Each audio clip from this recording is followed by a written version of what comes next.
గ్రాముల బంగారాన్ని విడిపించి ఆ రోజు ఆన్లైన్ రేటుకే మేము కొంటాం. Sharma gold company. నమస్తే, నేను మీ జాహ్నవి. అందరూ బాగున్నారు కదా?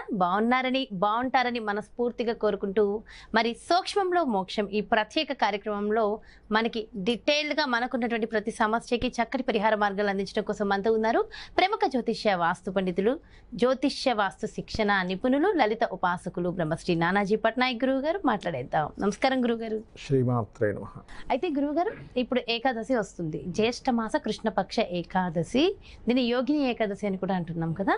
అయితే ఈ యోగిని ఏకాదశి రోజు మనం ఆచరించవలసిన విధి విధానాలు, ప్రస్తుతం అనేక రకాల సమస్యలతో దాదాపు అందరూ బాధపడుతున్నారు. అటు ఉద్యోగంలో ఇబ్బందులను, వ్యాపారంలో అభివృద్ధి లేదనో, ఎంత సతమతం ఈ మధ్యనైతే అసలు ఎవరికి బిజినెస్ లేదట, జాబ్లో కూడా చాలామంది ఈ క్రోధినామ సంవత్సరం మొదలయ్యాక ఇబ్బందులు పడేవారి శాతం ఎక్కువైపోయింది.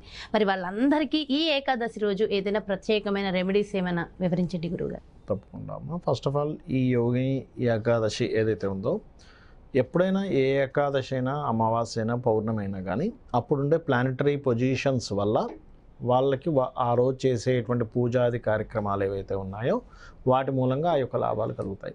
ఈసారి ఏకాదశికి ఏమిటి అని చెప్పి చూసుకున్నట్లయితే, మనకు చూడండి, ఒక్కోసారి మనం ఏ మాట మాట్లాడినా సరే ఏదో ఒక మిస్అండర్స్టాండింగ్స్ జరుగుతుంటాయి మన చుట్టూ కూడా. ఆ మిస్అండర్స్టాండింగ్స్ని తీసేసేటువంటి ఎనర్జీ ఏకాదశికి ఉంటుంది. ఎందుకు? న్యాచురల్గా 5th హౌస్ అంటే సూర్యుడు కారకుడు. ఆ 5th లార్డ్ ఎవరైతే ఉన్నారో, న్యాచురల్ 5th లార్డ్ అంటారు రవిని, అతను మిథున రాశిలో తిరుగుతున్నాడు. మిథునం అంటే ఏంటంటే కమ్యూనికేషన్స్ కారకుడు. అదేవిధంగా ఈ ఏకాదశి రోజు చంద్రమంగళ యోగం కూడా ఉంటుంది. ఆ రోజు చంద్రుడు కుజుడు కలిసి ఉంటున్నారు, దాన్ని చంద్రమంగళ యోగం అంటారు. అంటే ఏకాదశి నాడు చంద్రమంగళ యోగం ఏర్పడితే కనుక అదొక గొప్ప యోగంగా చెప్తారు. మరి ఆ రోజు ఏం చేయాలి? వీలైతే మీరు ఇంట్లోనే చిన్న హోమగుండం ఉంటే హోమం చేసుకోవడం మంచిది. Point number 1. రెండవది, విష్ణు సహస్రనామాలు. మాకు చిన్న గుండం ఏమి లేదంటే, ఏమి తెలియదు అనుకునేటువంటి వారు చక్కగా విష్ణువు యొక్క సహస్రనామాలు రెగ్యులర్గా విన్నా సరిపోతుంది. లేదు, మరి కొంతమందికి ఏమిటంటే అసలు విష్ణు సహస్రనామాలు పూర్తిగా రావు వాళ్ళకి.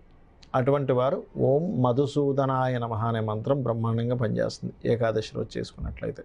అయితే చాలామందికి ఏంటంటే కన్ఫ్యూజన్స్ ఉన్నాయి. ఎట్లాగా? కొంతమంది ఉపవాసం ఉండొచ్చు అంటారు. ఉపవాసం అంటే భగవంతుడికి దగ్గరగా ఉండడమే అంటారు. కొంతమంది ఏమో నిజంగానే అన్నపానీయాలు ముట్టకూడదు అంటారు. ఏమిటి అంటే, మీరు ఏ పూజ చేసినా, అంటే మిగతా రకరకాల పూజలు ఉంటాయి, నోములు ఉంటాయి, వాటన్నిటికీ మీరు ఉపవాసం ఉన్నా లేకపోయినా పెద్ద ఇబ్బంది ఉండదు. కానీ ఏకాదశికి మాత్రం ఖచ్చితంగా 100% ఉపవాసం ఉండవలసిందే. ఎటువంటి ఉపవాసం? ఏదో భగవంతుడు దగ్గరగా ఉండేటువంటి ఉపవాసం అంటే దగ్గరగా ఉండడం ఒకటే కాకుండా, మీరు ఖచ్చితంగా ఫుడ్ని ఆ రోజు తినకుండా ఉండవలసిందే. దానికి ఎగ్జంప్షన్ చిన్నపిల్లలు, స్త్రీలు, ముసలి వాళ్ళు, రోగిష్ఠులకి సంబంధం లేదు. ఇది వాళ్ళు పళ్ళమో ఏదో ఒకటి తినొచ్చు, దానికి సంబంధం లేదు. వాళ్ళు ఉండాలని రూల్ లేదు. ఇక్కడ మాత్రం అంతా ఆరోగ్యంగా ఉంది అనుకునేటువంటి వాళ్ళు మాత్రం మంగళవారం రోజు వస్తుంది ఏకాదశి, ఉదయం ప్రారంభిస్తే నెక్స్ట్ డే ఉదయం వరకు కూడా ఉండాలి. 24 hours ఎగ్జాక్ట్లీగా ఏమీ తీసుకోకుండా ఉండాలి. ఇక మరీ నేను ఏమీ తీసుకోకుండా ఉండలేను, నాకు కొంచెం లో బీపీలు, హై బీపీగా ఉంటుంది, కొంతమందికి బీపీలు షుగర్ లేకపోయినా ఆకలి ఉంటుంది, నాకు ఎలాగో అయిపోతుంది అనుకునేటువంటి వారు పళ్ళు తీసుకోవచ్చు, తప్పులేదు. ఎవరైనా అలా ఉండలేని స్థితిలో ఉంటే కనుక, ఉండగలను అనుకుంటే ఉంటే ఆరోగ్యానికి మంచిది. ముఖ్యంగా గుర్తుపెట్టుకోండి. ఎందుకంటే మహావిష్ణువట, మనం అతని కోసం ఏదైతే మనం ఉపవాసం ఉండి ఆయన నామాన్ని స్మరిస్తామో, ఉపవాసం ఉన్నందుకు ఇది ఒక పరిహారంగా పనిచేస్తుంది. ఎటువంటి పరిహారంగా పనిచేస్తుంది? మనకి శాస్త్రంలో పూర్వజన్మ కృతం పాపం వ్యాధి రూపేణ పీడితం. మనకి పూర్వజన్మలో ఉన్న పాపము వ్యాధి రూపంలో రాకుండా ఉండాలి అంటే ఏకాదశి చేయాలి. దీని మీద ఒకరికి నోబెల్ బహుమతి కూడా వచ్చింది. ఏకాదశి చేస్తే రోగాలు రాకుండా ఉంటున్నాయనే దాని మీద రీసెర్చ్ చేసినందుకు. ఎందుకు రావు అంటే, ఏకాదశి రోజు ఎప్పుడు కూడా చంద్రుడు, రవి 5 and 11 యాక్సెస్లోనే ఉంటారు. అంటే రవి నుంచి చంద్రుడు 5వ స్థానంలో కానీ 11వ స్థానంలోనే ఉంటాడు. ఎప్పుడో మరి ఏంది ఆ రాశిలోకి అప్పుడే ఎంటర్ అయిన డిగ్రీస్లో ఉన్నప్పుడు, అప్పుడు that is different thing. Ending డిగ్రీస్లో ఉన్నప్పుడు 2/12లో ఉన్నట్టు కనిపిస్తాడు. కానీ ఆ డిగ్రీస్ డిస్టెన్స్ చూస్తే కనుక 1/11 యాక్సెస్లో ఉండే డిస్టెన్సే ఉంటుంది ఆ రెండు గ్రహాల మధ్యన, రవిచంద్రుల మధ్యన. అలా ఉన్నప్పుడు మన బాడీ ఏం చేస్తుందంటే, ఇప్పుడు చూడండి, పౌర్ణమికి సముద్రం అలలు ఎక్కువ ఎగిసిపడతాయి. ఎందుకు పౌర్ణమి రోజు ఉండే చంద్రుడు నిండు చంద్రుడు కాబట్టి మరి చంద్రుడు అక్కడే ఉన్నాడు మిగతా రోజుల్లో కూడా. షాడో పడడం వల్ల దాని యొక్క ఇది నెలవంకగానే అట్లా కనిపిస్తుంది. ఎందుకు అంటే దాని ప్రభావం భూమి మీద గురుత్వాకర్షణ శక్తి కానివ్వండి, ఆ యొక్క చంద్రుడి యొక్క ప్రభావం కానీ ఎలా ఉంటుందో, ఈ రవిచంద్రులు ఎప్పుడైతే 3, 11 లేదా 1, 5 కాంబినేషన్స్లో ఉన్నప్పుడు ప్రతి జీవికి ఇమ్యూనిటీ పెరిగే సమయం అది, ఇమ్యూనిటీ పెంచే సమయం ఆ సమయం. ఇమ్యూనిటీ పెరిగే సమయంలో బాడీ దాన్ని తీసుకొని లోపల ఉండేటువంటి బాడీలో ఏదైతే పాడైపోయిన ఉంటుందో లోపల దాన్ని క్లీన్ చేసుకునే ప్రాసెస్ ఉంటుందో అది చేసే పనిలో ఉంటుంది. అంటే 15 రోజులకు ఒకసారి రెస్ట్ ఇస్తున్నాం మనం.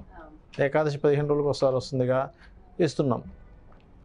అలా చేసినందుకు ఏమవుతుంది, బాడీలో మనకి క్లియర్ అవుతుంది. చాలా విషయాలు ఏంటంటే మనకి ఏకాదశి ద్వారా కొంత అయితే డీప్ స్లీప్లోకి వెళ్తే కూడా మనిషికి అనేకమైన అనారోగ్యాలు పోతాయి. డీప్ స్లీప్లోకి వెళ్తే నిద్ర పట్టకపోతే అనారోగ్యాలు వస్తాయి. మీరు గమనించండి, కావాలంటే మీకు సరిగా నిద్ర పడుతుందా అని అడుగుతారు ఏ డాక్టర్ గారి దగ్గరికి వెళ్ళినా కూడా. అది అయితే ఎప్పుడైనా సరే ఏకాదశి వ్రతం చేసేటప్పుడు మీకు గనక ఉదాహరణకి అప్పులు బాగా ఉన్నాయనుకోండి, పెసలతో చేసిన పదార్థాన్ని ఏకాదశిలో కనుక ఏకాదశి రోజు దానం ఇస్తే, పెసలు దానం ఇచ్చిన, పెసలతో చేసిన పదార్థం దానం ఇచ్చిన ఏకాదశి రోజు మీకు అప్పులు క్లియర్ అయ్యేటువంటి యోగం తొందరగా అప్పులు క్లియర్ అయిపోతాయి అన్నమాట. అదొకటి. అండ్ అదేవిధంగా ఉదయాన్నే నిద్రలేచి కాలకృత్యాలు తెచ్చుకొని నిత్య పూజాది కార్యక్రమాలు చేసుకుని దాని తర్వాత విష్ణు సహస్రనామాలు శివాలయంలో కూర్చొనైనా చదవచ్చు, ఇంట్లో అయినా చదువుకోవచ్చు, దానిలో తప్పేం లేదు. మరలా సాయంత్రం పూట సేమ్ విష్ణువుకి సంబంధించిన నామాలు లేదా కొంతమంది లలిత కూడా చదువుతారు ఏకాదశి రోజు, చేసుకోవచ్చు. ఈ పూజ చేస్తున్నంత మాత్రాన మిగతా పనులన్నీ ఆపేయాల్సిన పనేం లేదు. పొద్దున పూజ చేసుకుంటాం, ఆఫీస్కి వెళ్తాం, సాయంత్రం కొంచెం త్వరగా వచ్చి ఇంట్లో పూజ చేసుకుంటాం.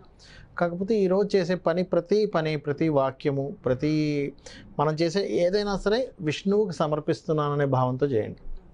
బండి నడిపిస్తున్నాం, ఇంటి నుంచి ఆఫీస్కి వెళ్తున్నాం, స్వామి నీ కోసం చేస్తున్నా ఈ బండి నడపడం కూడా అనుకోండి.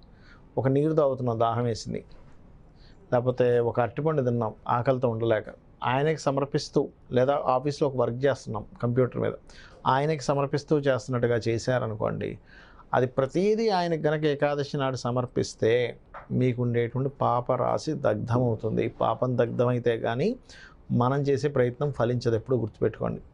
పాపం అనేటువంటిది ఒక సాఫ్ట్వేర్ లాగా అడ్డుపడుతూ ఉంటుంది, ఒక బగ్ లాగా. సాఫ్ట్వేర్లో మనకి చూడండి, అయ్యో ఈ బగ్ వచ్చింది ఆపేసింది, ఈ సాఫ్ట్వేర్ డిలీట్ అయిపోయింది అంటుంటాం. అలా వెంటబడుతూ ఉంటుంది కనబడకుండా. సాఫ్ట్వేర్ మన కంటికి కనిపిస్తుందా?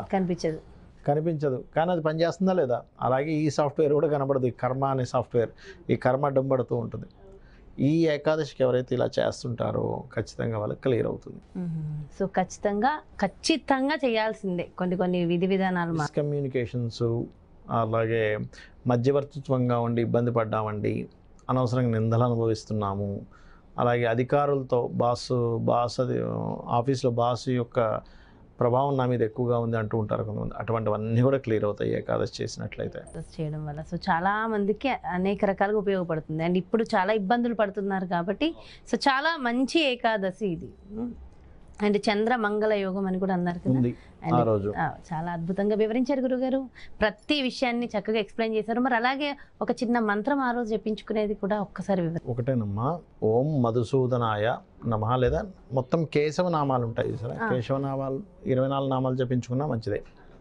ఓం కేశవాయ స్వాహ, మాధవాయ స్వాహ, నారాయణ స్వాహ ఉంటుంది కదా, అవి చేసుకున్నా సరిపోతుంది. ఓకే, సో కేశవ నామాలైనా చేసుకోవచ్చు, లేదా ఓం మధుసూదనాయ నమః ఒక్క మంత్రమైనా చేసుకోవచ్చు. అంటే చాలా మంచిది. ఎంతో చక్కగా ఎక్స్ప్లెయిన్ చేశారు గురుగారు. Thank you so much. నమస్కారం. శ్రీమాత్రే నమః. చూసారు కదండి, మరి ఇది ఏకాదశి, ముఖ్యంగా చంద్ర మంగళ యోగం ఉన్నటువంటి అద్భుతమైన ఏకాదశి, యోగిని ఏకాదశి. మరి ఆ రోజు ప్రతి ఒక్కళ్ళు కూడా ఖచ్చితంగా ఆచరించవలసిన విధి విధానాలు, దానివల్ల కలిగే ఫలితాలను కూడా ఎంతో చక్కగా ఎక్స్ప్లెయిన్ చేశారు కదా గురుగారు. మరో ప్రత్యేకమైన కార్యక్రమంతో మళ్ళీ మీ ముందుకు వచ్చేస్తాను. అదేవిధంగా చాలామంది సమస్యలతో బాధపడుతున్నాను, విపరీతంగా సతమతం అవుతున్నాను, ఏం చేయాలి నాకేం అర్థం కావట్లేదు అనుకున్నప్పుడు ఖచ్చితంగా ఒక్కసారి జాతక పరిశీలన అనేది చాలా చాలా ముఖ్యం. మరి మీ యొక్క జాతక పరిశీలన ద్వారా మీ సమస్యలకు చెక్ పెట్టే ఒక మార్గం కావాలి, మన నానాజీ పట్నాయక్ గురువు గారి అపాయింట్మెంట్ కావాలి అనుకుంటే అసలు ఆలస్యం చేయొద్దు. క్రింద డిస్ప్లే అవుతున్నటువంటి నెంబర్స్కి కాల్ చేయండి, అపాయింట్మెంట్ తీసుకోండి. నమస్తే.